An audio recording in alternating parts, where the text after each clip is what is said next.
L'innovation en région, c'est plus qu'un podcast, c'est un plaidoyer pour la transformation de nos territoires. Cette semaine, Nicolas Brienne nous invite au cœur d'Euratechnologie, site d'excellence et d'innovation. Il nous partage l'ambition de l'un des principaux incubateurs de start-up d'Europe. Économie zéro carbone, start-up innovante, révolution industrielle, la technologie est la clé du projet européen de demain. Avec un atout, des entreprises à l'avenir prometteur, à l'avant-garde des transitions énergétiques. L'innovation en région, un podcast proposé par Schneider Electric. Bonjour Nicolas. Bonjour Laurent. Nicolas, merci de m'accueillir ici au sein d'Euratechnologie. Alors quand on parle d'innovation dans ce podcast, l'innovation en région, je pense que là, on est vraiment au cœur de l'innovation. Euratechnologie, en plein cœur de la métropole lilloise. On pourrait le déterminer comme ça et le définir comme ça ?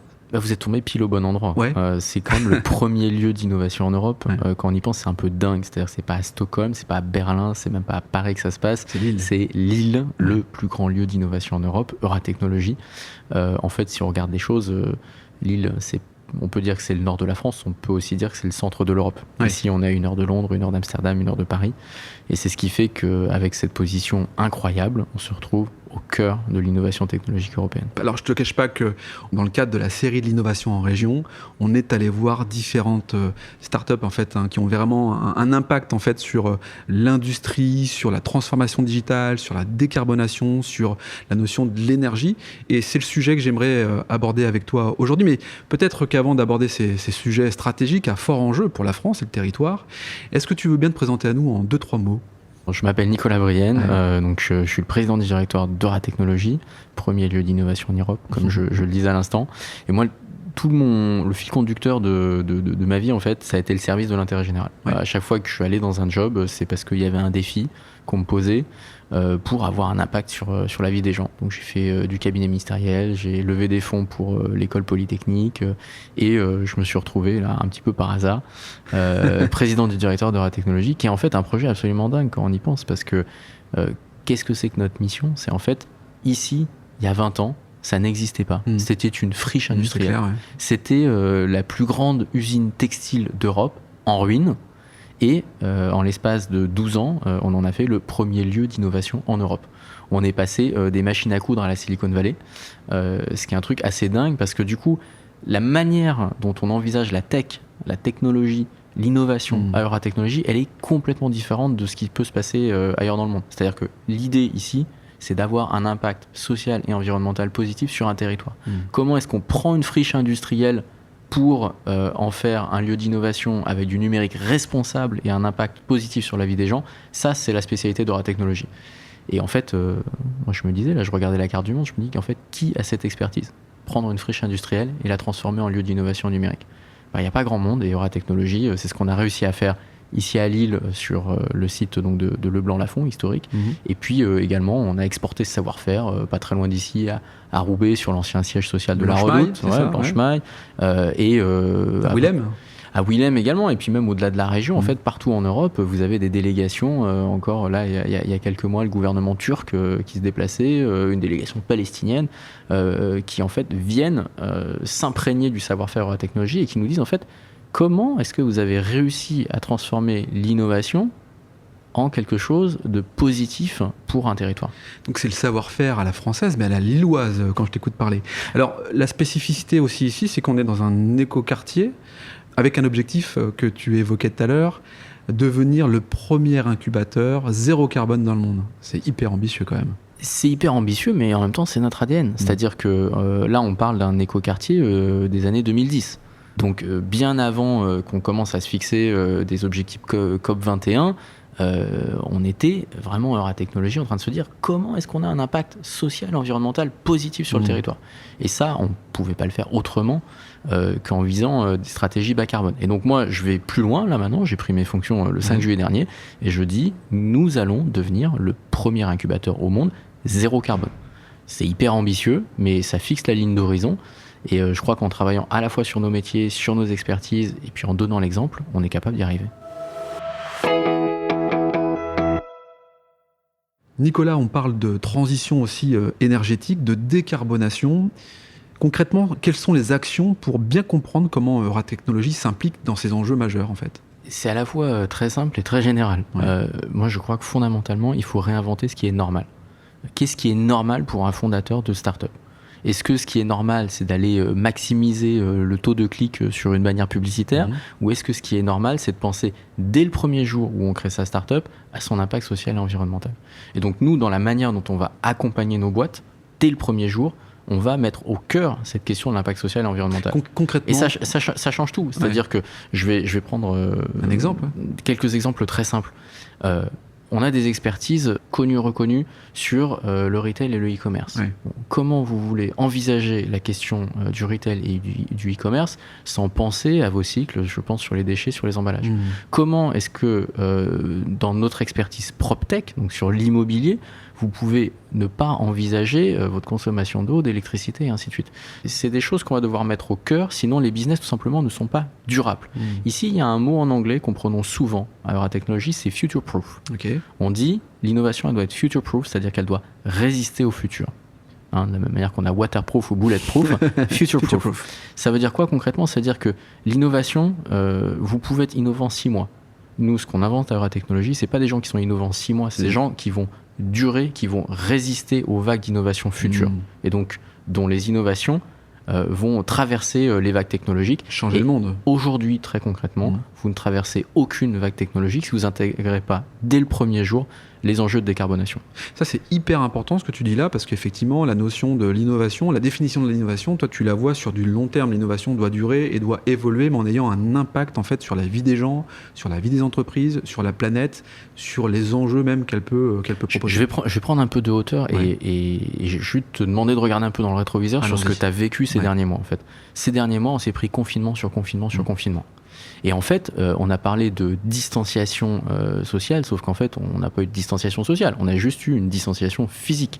La plupart de nos interactions sociales, nous, les êtres humains sur cette planète, on les a basculées dans la sphère numérique. Clairement. Donc, on a télétravaillé, on a e-consommé, on a fait du gaming, on a fait du e-sport et ainsi de suite, tout en et donc, en fait, moi, je me suis dit, mais attends, mais c'est extrêmement intéressant ce qui est en train de se passer. Ça veut dire que plus on aura de confinement, plus on va avoir ce que j'appelle moi le grand bond en avant numérique, l'accélération. Et une accélération de la transition digitale. Sauf que les gens, ils oublient un truc, c'est que toute l'Australie, elle était confinée à l'hiver 2019. Pas du tout à cause du Covid, à cause des feux de forêt. Ouais, totalement. Et donc, quand tu regardes à l'échelle de la planète, ce qui se passe, par exemple dans les Caraïbes où ils sont confinés plusieurs semaines par an à cause des cyclones, au nord-est des États-Unis, ils sont confinés plusieurs jours par an à cause des tempêtes de neige, etc. En fait, on va être confiné de plus en plus au cours du XXIe siècle. Et donc, on va être confiné à cause de quoi? Pas à cause du Covid, à cause d'événements climatiques extrêmes. Et donc, le seul moyen qu'on aura en fait, d'affronter ces événements climatiques extrêmes, ce sera de basculer dans la sphère numérique un certain nombre de nos interactions sociales. Et pourquoi c'est absolument essentiel, ce que je suis en train de dire, c'est que du coup, il n'y aura pas de transition écologique si elle n'est pas articulée avec la transition numérique. Et donc, en fait, ton monde de demain, ton monde d'après, il marche sur 2 jambes. Et tes 2 jambes, c'est transition numérique, transition écologique. Et on va jamais très loin si on marche pas sur 2 jambes. Oui.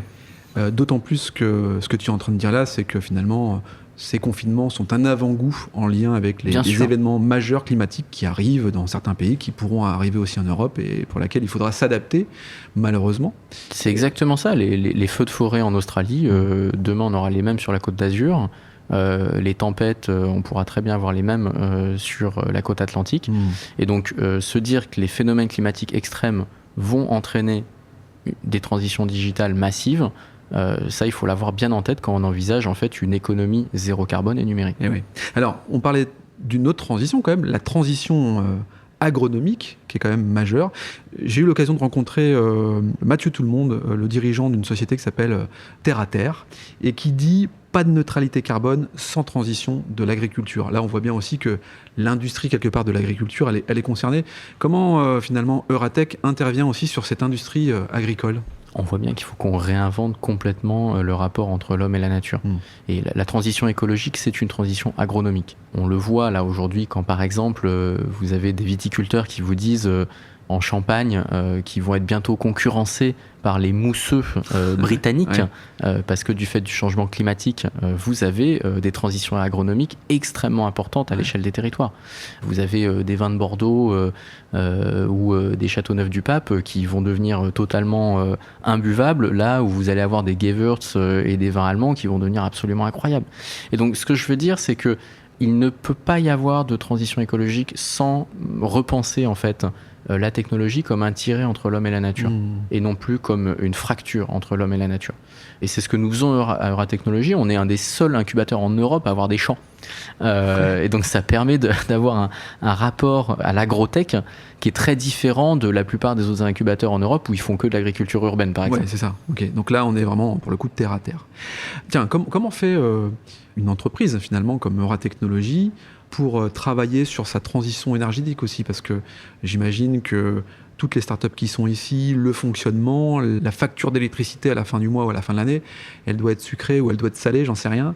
Est-ce qu'il y a aussi une transition qui est en train de se faire pour que finalement le bâtiment devienne peut-être un peu plus durable? Est-ce que c'est facile à réaliser ou pas, ça? Alors sur le bâtiment, il y a marqué une date, 1896. Et donc quand il a fallu le rénover, le repenser, ce qui était devenu une friche industrielle, en fait, dès le départ, ça a été inventé comme un éco-quartier, comme un projet vraiment en éco-conception. Alors après, en éco-conception des années 2010. Donc clairement, on a fait beaucoup de chemin depuis. Moi, je suis convaincu qu'en travaillant sur un certain nombre de choses très très simples, on peut passer d'une stratégie bas carbone à une stratégie zéro carbone. Je pense que c'est extrêmement important. On est sur un bâtiment totem ici qui doit être une vitrine.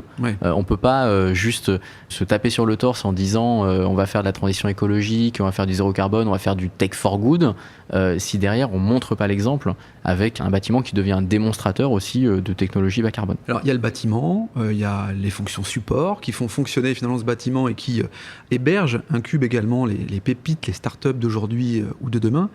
Comment les startups finalement contribuent aussi à aider à la transformation digitale des entreprises et des industries? Quel est le lien et le rapport qu'il peut y avoir entre eux? Est-ce que c'est facile? Est-ce que c'est compliqué? Ou est-ce qu'au contraire, finalement, ces startups sont des laboratoires à ciel ouvert pour ces grandes entreprises qui ont besoin de se transformer? Écoute, Euratechnologies, c'est pas un lieu lillois, c'est un lieu européen. Donc on est vraiment au carrefour de plein de choses qui se passent et ça nous permet d'avoir une vision un peu à 360 sur la relation start-up-grand groupe. Moi, ce qui me frappe, c'est une forme d'immaturité de la relation start-up-grand groupe en Europe, comparée à ce que j'ai pu voir aux États-Unis, en Israël ou en Chine.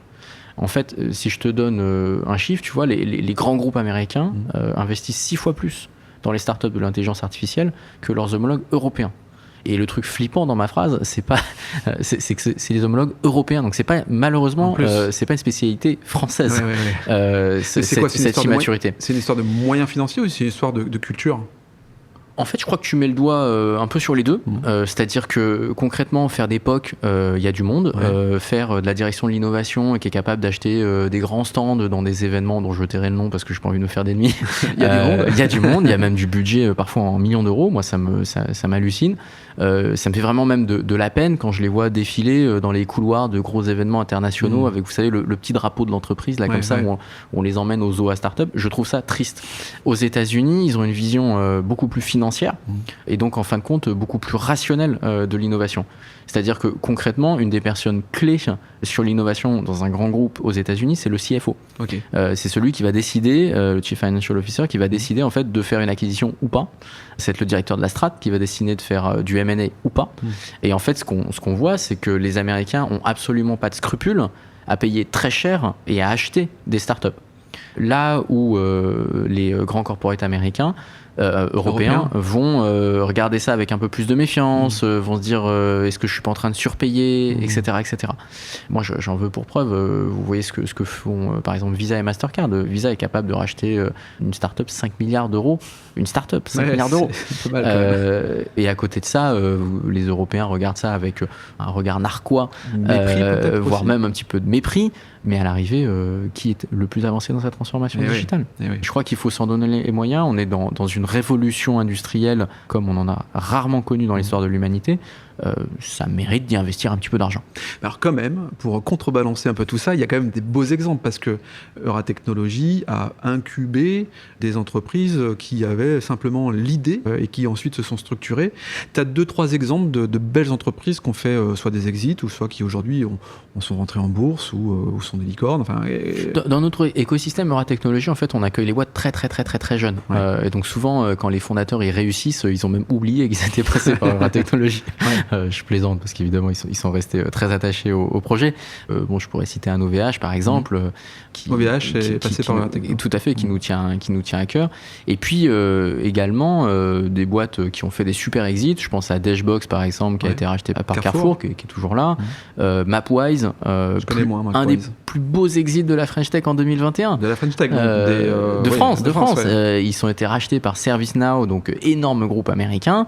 Bon, ils ont eu le malheur de faire la transaction le 13 août, donc forcément, pas grand monde en a parlé. Mais là, vous avez quelqu'un, donc en gros, qui fait des solutions de géolocalisation dans les bâtiments, qui a fait un exit absolument incroyable avec un très très grand groupe américain. Mais ça illustre très bien ce qu'on disait juste avant, c'est que qui a mis le prix sur la table pour racheter la plus belle pépite de notre écosystème, c'est un Américain, c'est pas un Européen. Nicolas, quand on veut se transformer, quand on est une industrie, souvent on a besoin de changer un peu d'horizon, d'aller se rapprocher de jeunes entreprises. Qu'est-ce que tu pourrais donner comme conseil à des entreprises qui sont installées et qui ont besoin peut-être de se transformer d'un point de vue décarbonation, transformation digitale ou autre ? Ne pas écouter les conseils. Non, blague à part, mettre le paquet. Ouais. C'est-à-dire qu'à un moment, l'innovation, soit c'est de la communication, et honnêtement, c'est ce qu'on voit quand même beaucoup. Et ça marche pas, c'est ça que tu veux dire ? Et objectivement, c'est très sympathique, l'acculturation, les programmes d'entrepreneuriat, etc. Juste un moment, il faut que ce soit stratégique. Ouais. C'est-à-dire, comment est-ce qu'on met des moyens ? Et donc, typiquement, la question que je pose, moi, à chaque fois que je rencontre un PDG du CAC 40 ou du SBF 120, je lui dis, jusqu'à combien vous êtes prêt à racheter une start-up ? Et en général, en fonction du chiffre qu'il me donne, je sais s'il est sérieux ou pas. Ok. Ah oui, tu as des ratios comme ça en disant, ok, c'est un acte de communication ou c'est un vrai engagement qu'il va avoir pour transformer les choses. Un patron du CAC 40 qui me dit, ouais, on va prendre une participation minoritaire dans telle boîte, ou alors on va éventuellement peut-être faire un POC avec tel machin. Je suis souriant et courtois, donc je ne vais pas abréger la conversation, mais je sais qu'il n'est pas sérieux.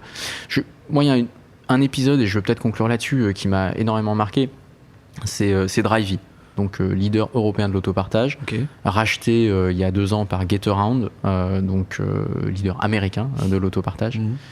Et en fait, j'en ai énormément voulu aux grands groupes français, leaders de la mobilité.